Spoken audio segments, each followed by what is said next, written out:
Here. Mrs. Pell? Here. Mrs. Williams? Here. Mr. Lucas? Here. Mr. LeBar? Here. Mr. McInerney? Here. Mr. Mitchell?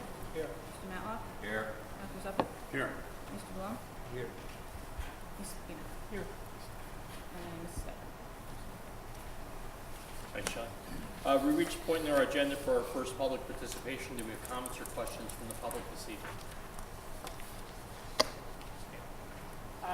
I just want to speak for a minute or two to something. I know by now, hopefully all of you received, there's a proposal I collaborated on with regard to kind of resurrecting some of our academic enrichment at the elementary level. So just please, I'd like your consideration, read it open-minded, and just keep it in mind as you do budget and resource planning in case you see opportunities that could tie in, just because I don't want that to get lost before decisions start getting made. So just that consideration. And I just wanted to share only 1 minute or two. Just one of the other major findings I had in engaging in this process. I guess, thank you. The impetus for this was I have three children in the district, 8th grade, 2nd grade, pre-K. My 2nd grader is proving to be precocious and a little bit of a challenge. She's self-motivated and going well beyond her grade level work and complaining all the time. So I'm trying to get her opportunities within the school because I don't want to burn her out by giving her more instruction at home, forcing her to do homework that no one else has to do. So I engage in this exercise. But what I've kind of found in doing this and researching what we have and what might be available is that I don't think the shortcoming isn't so much that we don't have particularly a specific program. I think what we need to do is look at ourselves as leaders in the community and on the school board and to think about ways that we can kind of promote more of a culture of academic achievement. I think we offer great enrichment stuff. I mean, my kids love it. I enjoy it, the plays and all the other activities. And for a small school, it's impressive. What we do is really unique. And I value that immensely. I have nothing against that. But I kind of feel like the academic side of things is getting a little bit lost in the shuffle. And I see there's opportunities, for example, two quick examples. One in 3rd Street, there's an award, a Student of the Month. And my daughter always brings up, like, how come I never win Student of the Month? I'm like, well, you're doing great, don't worry about it. You get a good report card, all that. Teacher knows you're doing well. But it's not academic based, and that's okay, but she's confused because she feels like she does really well and she doesn't understand why she's not recognized. So that's just one example of where our culture isn't really geared towards pushing up and promoting the academics. Just to pull up a kid and say, hey, this kid's doing great, and all the other kids looking and saying, well, I want to be up there too. And then it has a group effect. So those are the kinds of things, as leaders, I think we should look for opportunities to do that. And, and I know you're always planning every year, so it's just something I want to kind of plant the seed that I think that way of thinking can go far in helping us get kids to a better place academically and kind of push their limits and want to push their limits. My other example, and this is I've been doing the chess club for a couple of years at the middle school, and a couple of years ago I took them to a county competition, and on the bus ride there I said, you guys are doing great, just concentrate, you'll do good, I think you can win this. And they all looked at me and said, we're Belvidere, we don't win anything. And I was so sad because it was just, I didn't believe it that they actually thought that way. And I told them, I said, well, I don't care, today I think you can win. And they actually did, and they were so happy. And for as happy as they were, the other schools were just shocked, looking at us, like thinking, yeah, Belvidere doesn't win anything. What happened? How did we lose? And it's that mindset that I think we need to change. It's not something I can, point to one particular project and say, we need this program because it's going to fix our problems.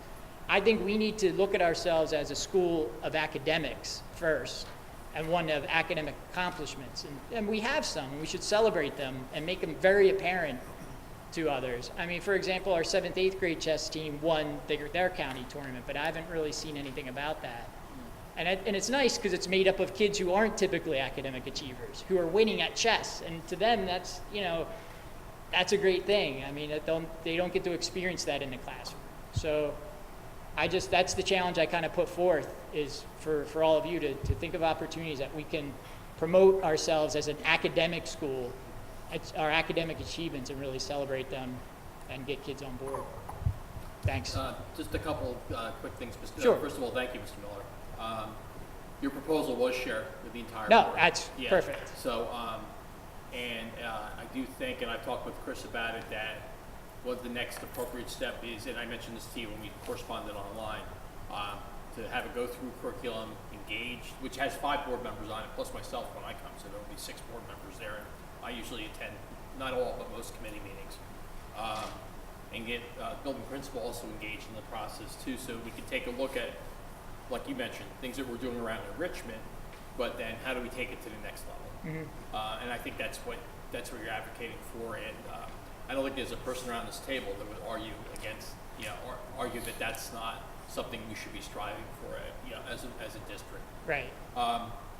It's a little disconcerting to hear students think that we don't win at things, because I think we have a long history. Now, I know kids sometimes form their opinions, and maybe their exposure is limited, but there is a pretty long history of a lot of, and not just in terms of sports. I'm not talking about sports, but in other areas, including the Freddies and things like that as well. But the third point I want to make is that, and I don't know, maybe Chris, you can help with this, is that you mentioned the 7th and 8th grade chess club winning the tournament. I don't know if we then what we do as a district to then try to promote that through print media and other outlets as well, in terms of press release, things like that, because I don't know if that got out there or not. I didn't read about it. I don't typically see the Express Times that often, though, to be honest with you. Right. So something like that, I think the Express Times would certainly have an interest in. Well, it's interesting you bring that up, because I would actually disagree with your thought process. I reached out to the Express Times multiple times about actually some of the good things that have been going on. Some, not particularly what Mr. Miller's talking about, but there have been a couple other times. And basically, the response I got was it doesn't get clicks on the internet, so it's not something that they're going to report. That's unfortunate. Which is unfortunate, because I said as much as I get the phone calls when things aren't going well, or there's an issue in school and you expect my comment, I would appreciate equal time, and that doesn't happen. I think it's actually interesting. I think, from my point of view, Mr. Miller, I agree with you 100%. Mr. Lazare will tell you, I drive him crazy when I go to other high schools and I see a picture of something, like I just did it to him the other day. I was at a high school, huge banner for the current valedictorian. I said, why don't we do this? And he knows that. Because I do believe that, in fact, there's been times where I've been accused of focusing too much on the top of the academic spectrum than the middle or the bottom. But I agree with you, we do need to do more of that. And I know when the 7th, 8th grade chess team won, it got Twitter exposure. Mr. Carabinas is great with that stuff. That's probably about, honestly, as far as it went. And we talk a lot about, with the administration, about bringing the students here to recognize them and giving them their due. Because I agree with you, because it's not always the high academic kids or the best athletes that are winning those kind of competitions. They Sure. need the recognition. Yeah, no, and I think I'm maybe going a little under. I'm thinking more internal exposure for the kids, because they're really, in those instances, they could be role models. Kids can look at them and say, well, wait, I'm in his math class and he's not great at math, but he's winning chess. Like, maybe, should I try? It'll encourage them to have the confidence to try, to reach their potential in things. And that's what I'd like to see more of. When was that tournament? When did that occur? That was approximately 3 weeks ago. So we should have them in. Sure, absolutely. Yep. We've had other groups in who achieved at all types of levels and all types of endeavors within the district, and I think to arrange that to Mr. Carabinas. I know the kids would get the board would really a lot welcome out that. of something like that. Yeah, Sure. the board would definitely welcome that. So let's make that happen. Okay. No, that'd be great. But yeah, but that's what I mean. These are things that I'm not saying they cost money. You know what I mean? Absolutely. I'm just saying we just need to kind of let them know that these are things we value and they should value, and let Right. them, be encouraged to reach their heights. Agreed. Thank you. Agreed. That's Thank it. you. Thanks. Other comments or questions from the public this evening? Yes. Hi, my name's Lynn Zelman. I'm here. My daughter's a sophomore. And I understand that this year for softball, we will have 20 freshmen who want to play softball. And I know we have had a freshman team for basketball. And I understand some of the reasoning behind eliminating the freshman sports. There were only 4 teams that we played last year, and we played those teams 4 times. My daughter was a freshman last year. Some of the bigger schools are the only schools left who now have freshman sports. I get that and I understand that. But we have 20 girls who want to play softball. And we have provided a freshman team for basketball. So, although I understand the reasoning behind it, I still feel that it's important if we either have to come to the decision to eliminate all freshman sports. Because if you don't, now you have 20 girls who want to play softball. There was the same reasoning applied with basketball, yet they were allowed to play. Not as many teams have freshman teams. All of those things still applied with the basketball team. So why wouldn't you allow a freshman team for softball if we can produce 20 girls who want to play? Otherwise, a majority of those girls will be cut from the team because we can only carry so many for JV and varsity. And how unfair is that when you've already allowed it for one sport?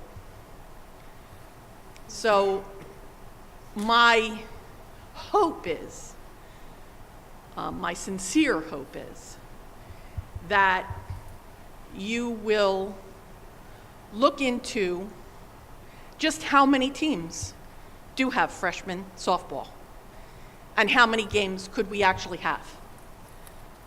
Because I think it would be incredibly prejudicial not to do that against our girls who would like to play softball. Because you can't say, not enough schools have teams, but then allow basketball to play anyway. Look into it. Oh, Mr. Davis, take a look into it. Sure. That's not a problem. I don't even have a kid, I don't even have an incoming freshman. I'm just saying that I know that these are an excellent group of girls. We have a ton of talent, and I would hate to see that talent go to waste. I'd be happy to have Mr. Davis take a look right into that. He can probably reach out over the next couple of days and find out. All right, I truly appreciate it. Thank you. you. Anything else from the public? Superintendent's, correspondence, pardon. None? Superintendent's report. I'm sorry to say that the cast from James and the Giant Peach could not be here tonight. The flu bug hit the cast, specifically James, unfortunately, so we couldn't get anybody together. To my knowledge, the show will still go on as scheduled over the weekend. Gotten to see the kids getting ready and preparing. It looks like an excellent show. So hopefully, fingers crossed, everybody gets healthy and is ready to be able to perform as scheduled. Hopefully that'll happen. Tonight, Mr. Dave Reed is actually being honored, and Mr. Staples is there as the person to honor him at the 6th grade All-Star Band celebration at Phillipsburg High School. Both me and Mr. Carabini had liked to attend, but obviously we had some things on the agenda that were pretty heady. But it's a nice honor for Mr. Reed, well deserved, and I know it's an excellent night. So congratulations to him. On what seems to be our semi-weekly, monthly Quinn Malofchek update, just wanted to say that he's definitely become one of the most celebrated wrestlers. He won his region this past weekend. He was also awarded the most outstanding wrestler for that region. And he will take to the mat tomorrow down in Atlantic City, 1 win away from the all-time county record, which will be fantastic when a county seater once again holds that record. And we hope Quinn can come home with some hardware this time. But he's represented Belvidere extremely well in his 4 years. There's no question about that. He's an outstanding young man, and he certainly has done an outstanding job this year. So good luck to him. And His knees scheduled to go Air Force Academy. He is scheduled to go to the Air Force Academy, yes, to wrestle there as well. That's impressive. This past week, the Commissioner of Education gave us an update finally on the New Jersey student learning assessments and what's going to be happening. That's been somewhat in question over the last about 6 weeks because of a Supreme Court ruling that came out right before the first of the year. So the 3 through 8, the testing will be as previously advertised. It will be less time than it was with the Park assessment. And for high school graduation, we go back, we revert back to, as I affectionately call them, the ORs. So the student must pass one of the exams or the AccuPlacer, or have a qualifying score on the SAT, or a qualifying score on the AP, or et cetera, et cetera. So basically, we just changed the name of the test at this point from the Park to the New Jersey Student Learners Assessment. Training just began this week as far as the testing coordinators, so we're starting to finally get a little bit of information on what that test is going to look like, but does not appear to be major changes from what Park was, just a change. As always, it's always fun to report on our weather issues and where we stand with snow days. I think this is the first Wednesday since the first of the year we might have actually been in school. It seems like it snows on a Wednesday. Because we were here last Monday, and I do appreciate the staff and everybody being here on short notice. We are even with days right now, and let's just hope we don't have another snow day and we don't have to talk about it again. However, it seems to be a big storm brewing for next week, I already see that. We did meet instructional council again on Monday night. Once again, I thought a very productive meeting. I think I speak for at least the board members and myself and the administration that we do get a lot out of the meetings. Some great ideas came out of it Monday night. In fact, on Tuesday we sat down and discussed some possible courses that we'd like to add at least into the high school. So I think it's been a very, very productive time spent with the members, and I do appreciate everybody who participates in that. We are scheduled to have our next enrollment committee meeting on Tuesday. I think it's at 5 o'clock, if I recall the exact time. Some folks on the committee had some homework to do. I hope they remember to do their homework. Ms. Schneider, I know you had some homework. And we're going to talk hopefully a little bit more about the proposed construction over by the pool. And then finally, everybody got a little handout for our new Belvidere School District app. I highly recommend, if you are a smartphone user, to download the app and use it. It contains all of our things that you'd like to see. You can access student records, I believe. You can get all the stories. You can see the lunch menu, all the great things that are going on right at the tip of your fingers. You can find out about if school is delayed or closed through there, and any updates to the calendar. So I know we had Ms. Gailey and Mr. Lee did some quality work on this. I actually use it all the time. I can now set up the messages and everything for when school's closing through an app. So I thank them for getting that out there, and hopefully everybody downloads it and uses it greatly. So that's my report for tonight. Our staff developed it? They worked with Blackboard to the specification of what we wanted on our app. One of the cool things which is worth mentioning, there's a section in there, and I know I would say it wrong, but if a student's having some concerns, whether it's a bullying issue or a safety issue, there's actually a drop-down menu where they can just check off some boxes, and then that gets sent right to the administrators. Nice, very nice. So it's really good stuff. So they worked hard on that, put a lot of time and effort into it, as they did with our new website, which if you haven't had a chance to check out, please do so there as well. They did an outstanding job. So. Good, great. Questions for Chris? Thanks, Chris. On personnel, do we have a motion on items 1 through 4, and 4 was revised? Motion. Second. Brian and Glenn, discussion?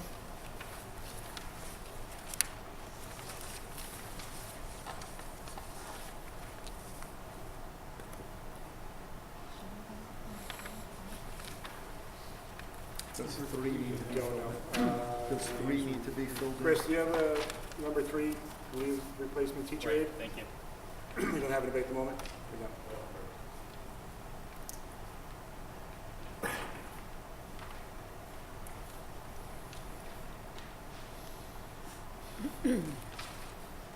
So you're looking for authority to move ahead once we have a candidate If we identified? could do that, yes.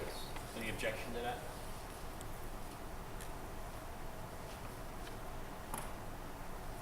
Roll Or call. if we know anybody that's interested in the part-time aide position for a couple weeks. Roll call? Mr. Smith? Yes. Mrs. Powell? Yes. Mrs. Williams? Yes. Mr. Lucas? Yes. Mr. LeBar? Yes. Mr. McInerney? Yes. Mr. Mitchell? Mr. Matlock? Yes. Dr. Zuppich? Yes. Mr. Blum? Yes. Ms. Wadena? Yes. Under education, and we have a couple changes here, so, item 5, we're going to actually move to continuing business. And item 8 has been revised. So we can get a motion and a second on that. Motion. Second. Discussion.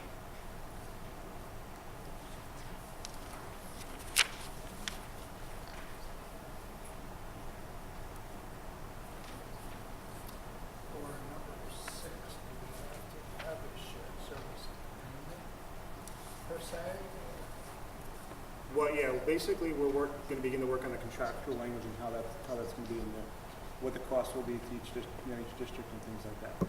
So that's why we wrote contractual information file. That'll be one of the pieces we're gonna be working on.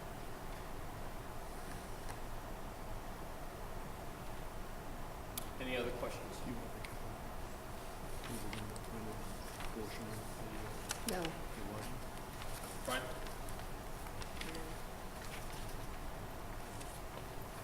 Seven. 7. Is there a calendar? Was there one? Should It's I have in gotten one? Was it in it's- the 89 pages? It's somewhere in 9 pages. All right. Okay. We talked about it in curriculum. All right. I'm guessing you didn't look through the 89 pages. Pardon me? I'm guessing you didn't look through the 89 pages. I didn't get to 89. Oh, okay. That's it? I can look at it later. Okay. All in favor? Aye. Any opposed? Any abstentions? On, where are we? Business, thank you. In 14, this is revised. Can we get a motion on 10 through 14A? Motion.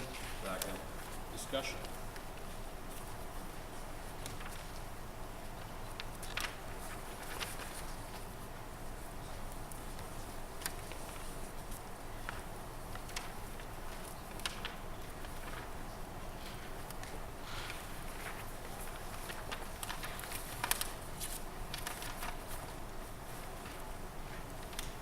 I have one change on the minutes, but it's not that significant, so that's fine.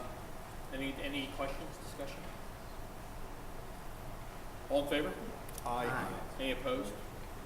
Any abstentions? I abstain on 12, 13, and 14. Thank you, Bob. Continuing business, so we have 2 items. We have the budget update and we have the 3rd Street closing proposal. So which do we want to handle first? Shelley, you want to walk through budget first? Sure. There really is no budget change since the last meeting. We went over the basics. I did put the entire budget packet in those 89 pages. So I that's, think I only got to page 72 or something. I fell so asleep. the full board does have the current version of the budget. The governor's address is scheduled for next Tuesday, so we'll have our actual state aid by next Thursday. Right now, there's just flat state aid in the budget. And the finance committee met again tonight to go over any questions. Oh, I'm sorry, just have you gotten any indication from the county office about what state aid may look like? Or? We are on the side of the schools that are supposed to be receiving increasing aid. We're waiting to see. Okay. Thanks, Shelley. So the finance committee did meet again tonight. We went over just any questions that the committee has, follow-ups, but there haven't been any changes. So still, we're still looking at no tax increase at this point. Questions for Shelley?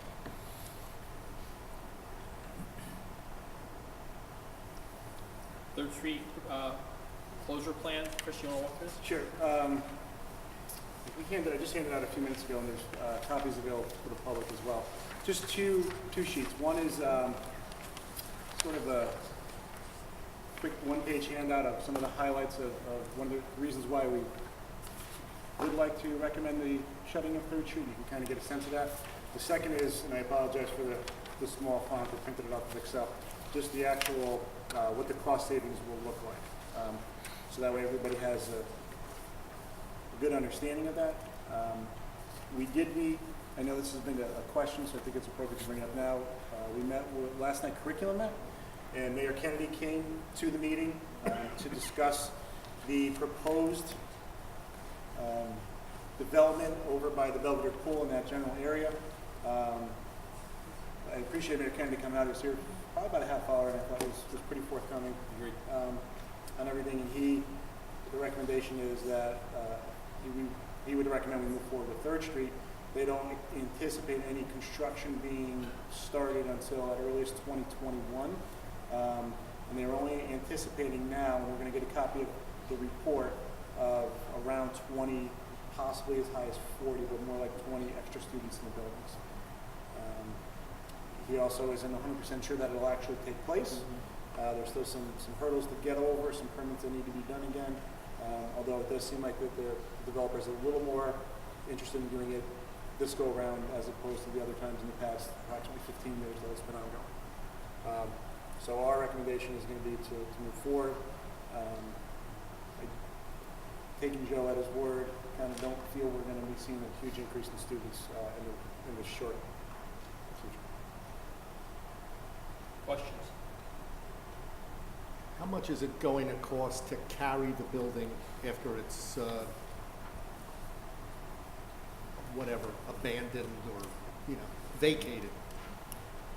Can you give me some idea? At this point, we're waiting to see if it's going to be completely vacated or if it would have to be utilized for any type of offices.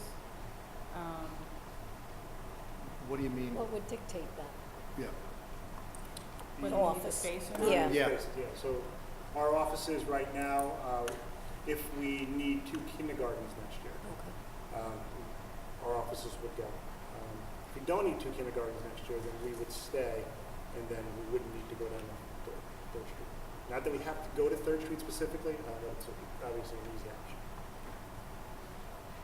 But I have Mr. Barrett kind of working on, okay, what's the possibility if we just need to keep the building basically just vacant?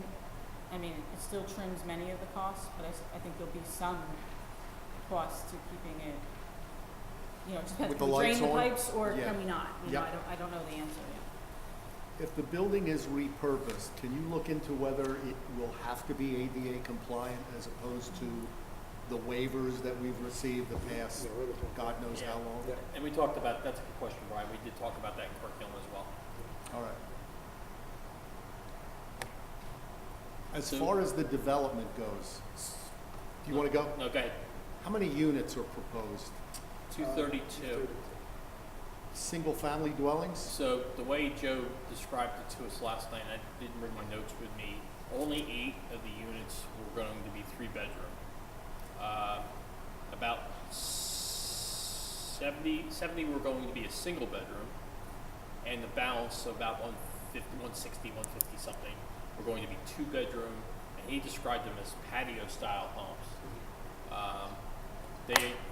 And that's part of, I think, how, with the study that was, well, I don't know, I shouldn't say study, the estimating what the impact is to the school, they're not estimating, they're projecting that many of these 2-bedrooms will be more like young individuals, maybe not with a family yet, starter kinds of situations, and that's why they came up with a relatively low number of what they're projecting to be the impact of the school, that 20 to 40 number that Chris was just mentioning. Now, that could change. It was 100 or something, right, to begin with? 100 anticipated kids. There's been lots of, Catherine, there's been a lot, in the past, you mean going back from 14 years ago you're talking about? No, or- that the original proposal said projected 100 kids potentially. Original was 400 and some units, way back when. Oh, So this okay. has been all over the place. Oh, okay. 15. So now that the revised proposal with the homes has gone down, They scaled it back. they scaled the enrollment of the children down. Right, and the other thing to bear in mind too is that not all 232 units would be built at the same time. They would be constructed in phases. So as they're constructed and as they're sold, then they would do a next phase of construction and sell, which is not atypical. Most developers develop that way. They don't improve the entire parcel in one shot. They do it in stages. We also asked about if there were any affordable units, and I think he said there only needed to be two affordable units as part of the 232 because of other credits the town has already received. I've got the old financial impact statement that was generated in '09 when Dirk was the superintendent, and the developer at that time had it broken down by number of children per unit. The studies that you need to really look at, though, are number of bedrooms per unit. And obviously, the more bedrooms, the more kids.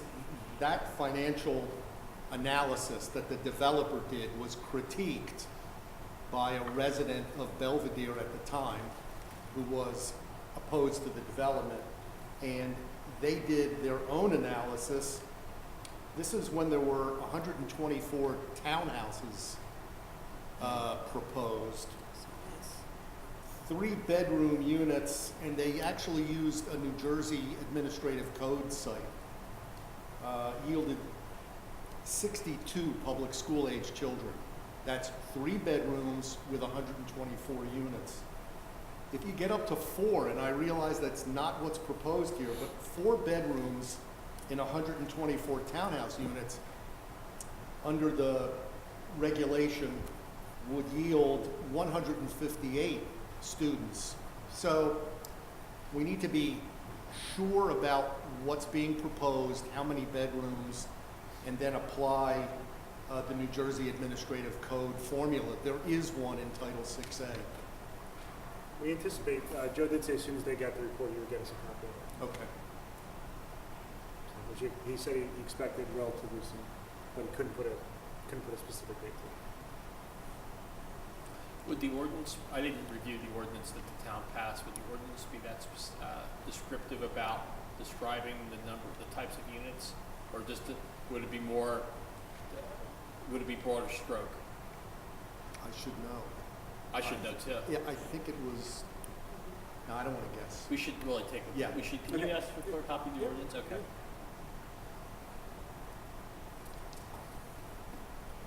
So obviously that bears on what we're dealing with now, which is the closure of the 3rd Street School.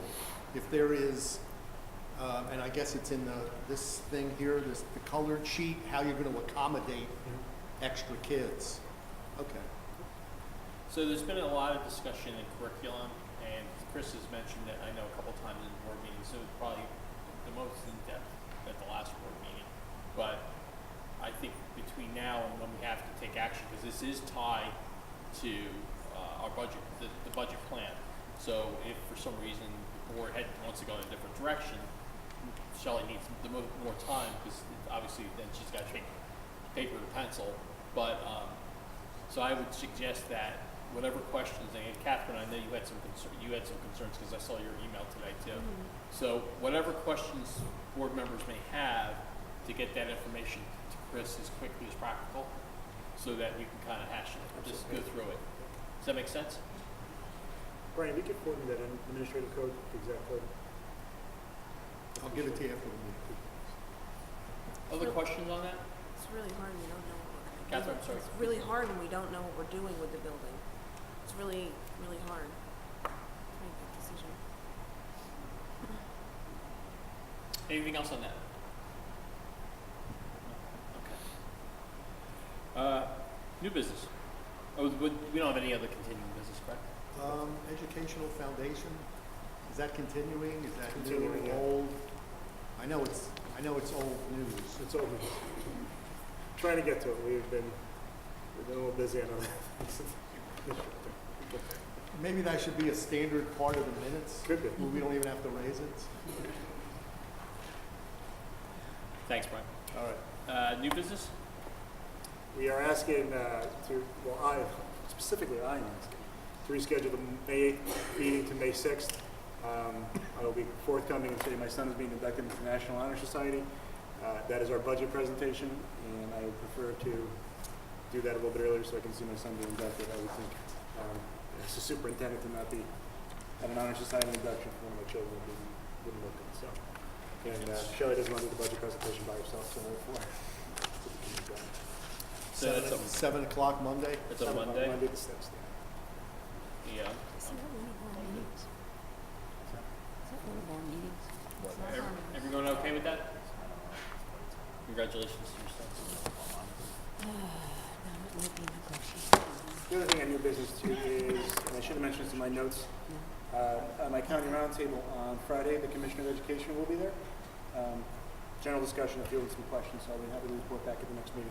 And then most of the questions is going to be on the New Jersey student learning assessment, so Right. we'll report back at the next meeting. When's that? Friday. This Friday? This Friday. Okay, good. Anything else for Chris? Public participation, we have another public participation. Yes? I've known Quinn Malofchuk a long time from White Township. I think he's pretty spectacular. I think he's a pretty spectacular kid. I also happen to think my kid's a pretty spectacular kid. He happens to be, or was, one of the captains of the boys soccer team. I think he's probably had his share of accolades over the years. Very proud of his accomplishments. But I don't think I'm as proud of his accomplishments, and I don't think he's ever been as spectacular as he's been given the course of the past couple of months. And I'll talk in riddle because I know the lawyer doesn't want us speaking, so I will respect not bringing up anything in particular.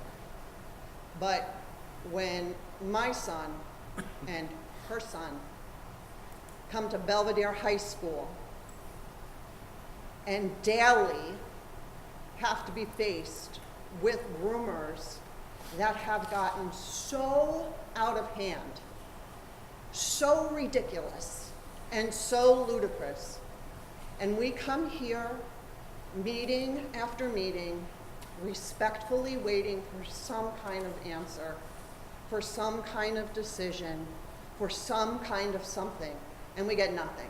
And I understand it's a process, and I understand you have to investigate. FYI, still neither one of us have been called and asked any questions. But now it's to a point where our boys, although they are spectacular, and I love my son deeply, he's starting to question me and her as members of the booster committee. And all this time we have said to them, stay out of it, say nothing. If we don't tell you anything, there's nothing you have to worry about saying or defending or anything like that. Our kids are pretty spectacular because they've kept their mouths shut and they have literally walked away. But it is crazy. I don't know if you know the magnitude of the rumors that are going on in this school and what is being said. It's been taken from a very small thing and enlarged greater than I think you had any idea. Last week, 2 weeks ago, when was it? The last meeting that we came to, there was a wrestling match going on. When we walked in, we were approached by the people who are at the concession stand. Oh, are you here to support the wrestling team? Actually, no, we're here for the Board of Ed meeting. And basically we're told, oh, to put the nail in the coffin? What are you talking about? We've stayed poker-faced. If you had any idea of the emails and texts and phone calls that we have received, and we just say simply, you're not allowed to talk about it. All one day, it'll all come out. We're not allowed to talk about it. But then when this parent continued on and told us certain things involving this situation, it was so ridiculous, the things that were said. And I'm not going to say it, don't worry, I'm not going to repeat anything. But we walked away and we were just like, this is ridiculous. This has just gotten to a point of such absurdity. Where do we go from here? And I can't hear for another month straight, it's under investigation. What do I tell my son? What do I tell my son? Because there's one player in particular whose parents obviously have no problem whatsoever discussing this to anybody who will listen. What do I say to him when it gets to a point where our names get drug into it? What do I say to him? What if he gets it to a point where he turns around and he falls off and hits someone? Because this is his mother. This is his mother. He wants to believe his mother. He wants to defend his mother. He wants to take care of his mother. And we're telling him, just relax. It's all okay. It's going to be okay. The truth is going to prevail. I mean, every cliche that we can pull out to take care of it and to keep them moving forward. But there's going to be a time. When does it stop? And what are we going to do as a community to put a halt to some of those rumors that are out there that, you know what, there's reputations that are done, completely done, based on some of the accusations that are out there right now and some of the rumors that have started. So how do we move forward from this? How do we help? You have 2 divided sections in your school. I don't even know if you're aware of it. There's a huge problem about who believes what side of the fence. And when it's finally cleared and this investigation is over, how are you going to, as a school, put closure to this? How are you going to make a healthy decision as to how to move forward with the ones whether people are found guilty? How do you help those who thought these parties were innocent all along, or those that know they're innocent? How do you stop the rumors of them continuing that they're guilty? How do you move forward? Like, is there a plan in place? I think we've been patient. This has been going on since the end of November. I think we've been patient. So. You have been patient, and you exactly said what I'm going to say to you with the attorney here. The investigation, it is almost over, I will say that. You'll probably have a resolution sooner than later. Okay. And yeah, I don't know that we hear all the rumors. I'm sure we don't get every one of them. I'm pretty sure we get almost all of them now. We don't react to them. We certainly don't start any of them. Of course. But we do talk about, once we get to a certain point, how we're going to do it. I don't know that it's appropriate to discuss that openly at the moment, but I think it's a question that if you ask in the short future, I'll have a better answer for it. So I know there's that's going exactly to what be you didn't want to hear, but but is there going to be a plan? I'm not sure you know as many of the rumors. I mean, maybe you do. I could be wrong. yeah. I think you'd be surprised how dialed in we are. Yeah. So, So isn't it disturbing to you? quite frankly, the whole thing's been disturbing for me since day one. Thank you. I appreciate you saying that. I won't hold back on that one. And I don't know what side of the fence you're on, but we completely concur with that statement, regardless of what it is. So, with that said, how do you plan on addressing it with the students, the players in particular? Because it's almost a Hatfield and McCoy's at this point, and it's a shame.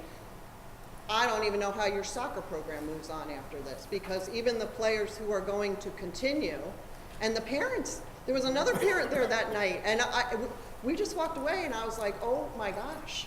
Let me sort of answer that, and I'll be vague, but not as vague as you think it will be.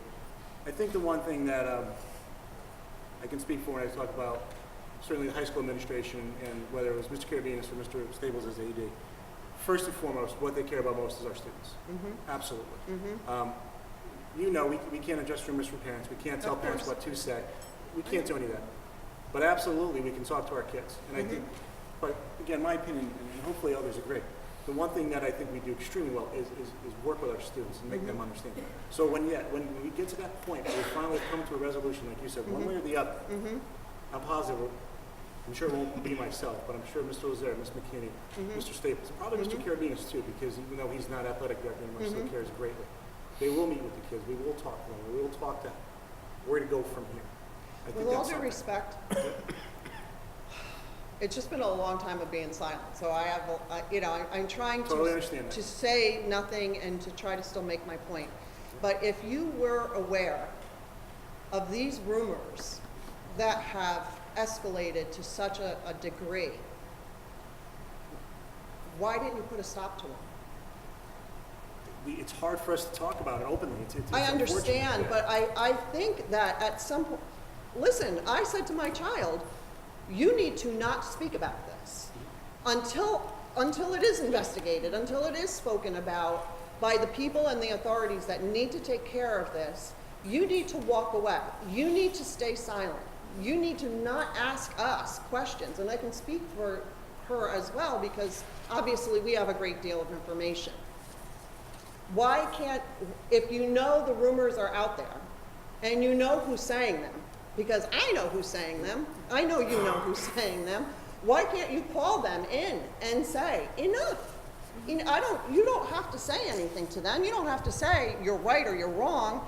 You just need to say, listen, everyone is innocent until proven guilty. Done. It's not a discussion you want to walk down the hall and hear. It's not a discussion where an innocent person walks up, somebody who's not even a soccer player walks up, and all of a sudden we're getting a phone call from that parent that has no relevance whatsoever. What's going on? We go to a basketball game and we get approached as we're selling cedar cards, $10 by the way each. Cedar cards, we get approached by 3-4 parents nightly at a basketball game. Hey, this is what this parent just said to us. This parent that's caused this issue. That's free to speak, but we're not. They're free to make rumors. Can I jump in? I think we have to be, Catherine, we have to be pretty careful about Oh, I know. the discussion. Okay. Oh, yeah, and it's not gonna All right. be anything like that. First of all, I'm terribly sorry for what your kid's going through, because I can't even imagine. Second of all, like Mr. Kruger said, there's really nothing we can do about what parents say and do. Mhm. But maybe what we can discuss is, like she's saying, without saying what we're not supposed to say, talking to the students about what is acceptable in this building when they come in here and what is not acceptable in this building. Exactly. Exactly. And what is Exactly. not acceptable is for them to continue to talk about it. And that's what It's true. I think we can work on. Now, we can't do anything about a parent saying something to another parent. or Exactly, anything and like I'm that. not, but that's, my But point the- is, but we when the kids come- can't control that, but I can't control my son or other sons saying, no, innocence. I can't control the other ones saying, no, guilty. But at some point, the school needs to step in and say something, especially if you're aware of the rumors that are out there. However this may turn out, let's just say, I don't believe this at all, 100% I don't believe they're guilty. But let's say that's guilt. To go from 3,000 to 7,000 to 10,000, that's a big difference. There's got to be, if you're aware of those kind of rumors on top of the other ones that are out there, then don't you feel like you should say enough? Like not wait till the end, but do it all along so you're not getting these Hatfields and McCoys? So I'm going to answer this, and then for me, this is the last thing I'm going to say. What I feel and what my attorney tells me to do are two very different things. And unfortunately, because it's an issue that could possibly go to a court, I have to respect what my attorney's telling me. Which I know is not what you want to hear, but that's... I think you're All right. right, but let me just say this. If my son comes down to that office because he's defending his mother, don't call me. Don't call me. Don't call me. Well, we're going to call you. Don't call me. Don't call me. You should really encourage your son not to do that. I mean, He's honestly, not. so. He's a And good obviously, kid. He's a good He's kid. never been in that type Yep. of situation. Yep. Yep. Okay. Thank you. Any other comments from the public? Yes. I just have a question. When you were talking about the mayor coming yesterday about the development, this developer has a very explicit website that says that they're all 2 and 3 bedrooms, not 1 and 2. So that would I was trying to look for the link on my phone and I can't find it. And it has the whole detail, but it all says 2 and 3 bedrooms. Has that changed that you know of? Sounds like it's changed a little bit, and that's why we're looking for that next report to come down. Okay. Thanks, Tom. Anything else from the public? We have an executive session We do? to discuss grievance, negotiations, and personnel. Do we have a motion and a second? Motion. Okay. It is hereby resolved the board will now go into private session to discuss grievance, negotiation, and personnel. Any discussion held by the board which should not remain confidential to the public as soon as practicable. So the private session will not be disclosed until the need for confidentiality no longer exists. The board will reconvene in public session at the conclusion of the closed session. Reconvene in public session. Do we have a motion to adjourn? Motion. Second. Have a good evening, everyone.